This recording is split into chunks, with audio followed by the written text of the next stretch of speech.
The legend of Aquarius is the wildest among all the zodiac signs.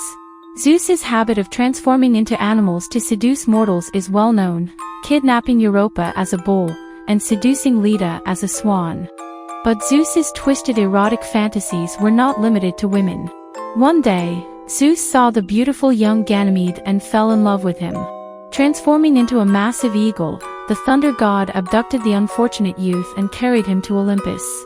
There, Zeus made the stunningly handsome Ganymede his lover and forced him to serve nectar and ambrosia at the gods' feasts. It is Ganymede who represents the Aquarius we know today. According to astrologers, the zodiac sign Aquarius governs the destinies of those born between January 20th and February 19th.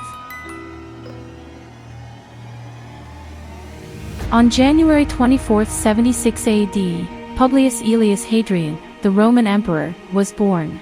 He was the third of the 5 good emperors, a group of rulers known as the Nerva-Antonine dynasty, who brought peace and prosperity to the empire. They passed power through the adoption of their successors, ensuring stability without concern for biological heirs. Hadrian was an unconventional emperor, arguably the first lumbersexual of the Roman Empire. He grew a beard to hide scars and warts. From a young age, he was a devoted admirer of Greek literature, earning him the nickname Little Greek. He never married, and, like Zeus with Ganymede, he was deeply in love with Antinous. When Antinous drowned in the Nile, Hadrian deified him.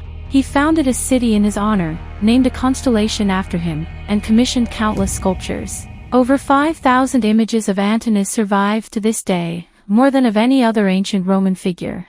The key takeaway from Hadrian's story is that he was an excellent ruler. According to astrologers, this is the defining trait of Aquarians. On January 28, 1457, Henry VII was born in Wales. His father, Edmund Tudor, was the illegitimate son of Catherine of Valois and grandson of French King Charles VI. His mother, Margaret Beaufort, was the daughter of the illegitimate son of the founder of the House of Lancaster, a cadet branch of the Plantagenets. In simpler terms, Henry's royal lineage was distant at best. This did not stop him from defeating Richard III at the Battle of Bosworth. He then ruled peacefully, refraining from persecuting the more legitimate heirs to the throne, and founded the Tudor dynasty, which lasted until the childless reign of Elizabeth I. On February 15, 1710, the future Louis XV was born at Versailles. His reign spanned 58 years, making it the second longest in French history, surpassed only by the Sun King, Louis XIV. When Peter I of Russia visited France, he found Louis XV still a child, as the king had ascended to the throne at the age of 5. As an adult, Louis XV had little interest in war, preferring the company of his mistresses. He literally chose love over war. The military successes were left to General de Richelieu, the grandnephew of the famous cardinal.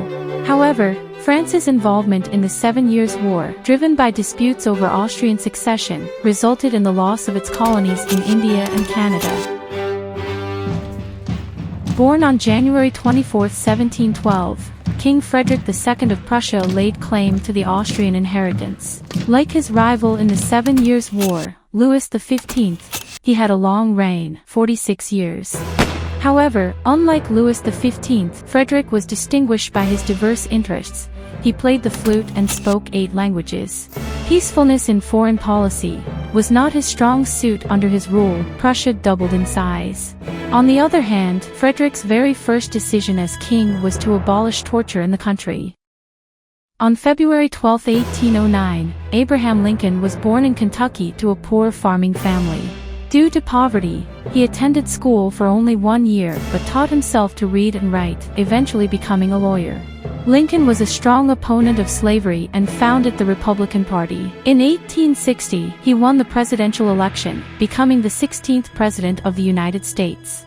However, his election triggered the secession of the Confederacy and the start of the Civil War, which ended with the Union's victory and the abolition of slavery. Just 5 days after the Confederacy's surrender, Lincoln was assassinated in a theater by actor John Wilkes Booth.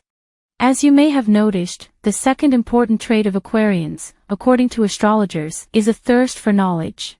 That's why many famous scientists are born under this sign. On February 12, 1809, Charles Darwin was born in England. He developed the theory of evolution through natural selection, often simplified to the phrase man descended from apes. On February 8, 1834, Dmitry Mendeleev was born in Russia. According to legend, he envisioned his famous periodic table of chemical elements in a dream. On February 15, 1564, Galileo Galilei was born in Pisa. He was the first in history to construct a telescope. Some of the most famous child prodigies in history were also Aquarians. On February 6, 1721, in the city of Lübeck, Christian Heinrich Heineken was born. By the age of 2, he could recite any part of the Bible by heart, and by 3, he had learned French and Latin. Tragically, he passed away at just 4.5 years old, remaining in history as the infant scholar of Lübeck. On January 27, 1756, Wolfgang Amadeus Mozart was born in Salzburg. By the age of 5, he had already mastered the piano and violin so well that he began composing music and performing for royalty. The thirst for knowledge often takes a practical turn for Aquarians, which is why many inventors belong to this zodiac sign. Here are just a few of the most famous ones. On January 31, 1769, André-Jacques Garnerin was born in Paris. During the Revolutionary Wars, he was taken prisoner in Budapest and began designing a device to escape by air. After returning to France, he created the world's first parachute and became the first person to jump with it from a hot air balloon. On February 9, 1846, Wilhelm Maybach was born in Germany. He invented the first motorcycle and the first motorboat. The thirst for knowledge in Aquarians can also manifest as a love for travel, even for daring adventures. On January 22, 1788, Lord Byron was born in London. He gained fame as a poet, and his biting verses even led to duels. He shocked England with his affair with his half-sister, but his greatest passion was adventure. Byron traveled extensively across Europe and Turkey, eventually falling in love with Greece, which had been under Ottoman rule for centuries. Outraged by how Lord Elgin had barbarically taken sculptures from the Parthenon, he wrote the poem The Curse of Minerva. Byron sold his family estate and spent all his money supporting Greece's fight for independence. He died of fever just before the army of rebels he had assembled was set to march against the Ottoman Empire. On January 26, 1763, in Gascony, Jean-Baptiste Jules Bernadotte was born. Lacking noble lineage, he enlisted in the army to escape poverty. This Gascon eventually found himself in Corsica, where he met a young Bonaparte. Like Napoleon, Bernadotte achieved the extraordinary. Rising to the rank of marshal, he became the heir to the Swedish throne and later ruled as King Charles XIV John. After his death, a tattoo was discovered on Bernadotte's arm that read, "Death to Kings." Bernadotte also served as the inspiration for the famous Gascon D'Artagnan in Alexander Dumas' The Three Musketeers. Sometimes the Aquarian thirst for knowledge grants them the gift of glimpsing into the future. On January 21, 1869, Grigory Rasputin was born in the Tobolsk Governorate.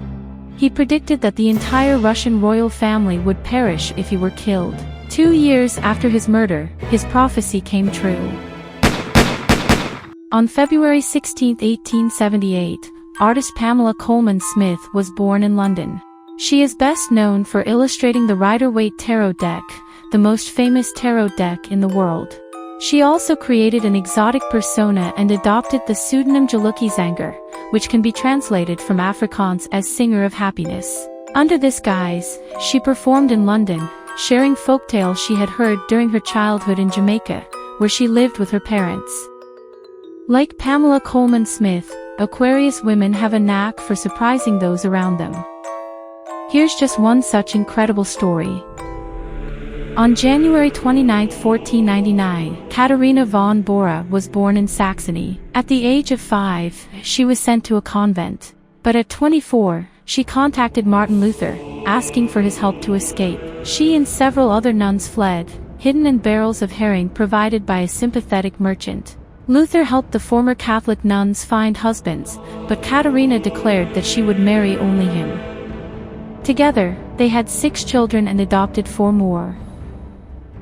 Since we started talking about marriages, let's take a look at who Aquarians are most compatible with. First and foremost, it's the air signs, Aquarius, Libra, and Gemini. They are also compatible with fire signs, such as Aries, Leo, and Sagittarius. That's all for now, Wanderer. And the Zodiac wheel will continue its journey.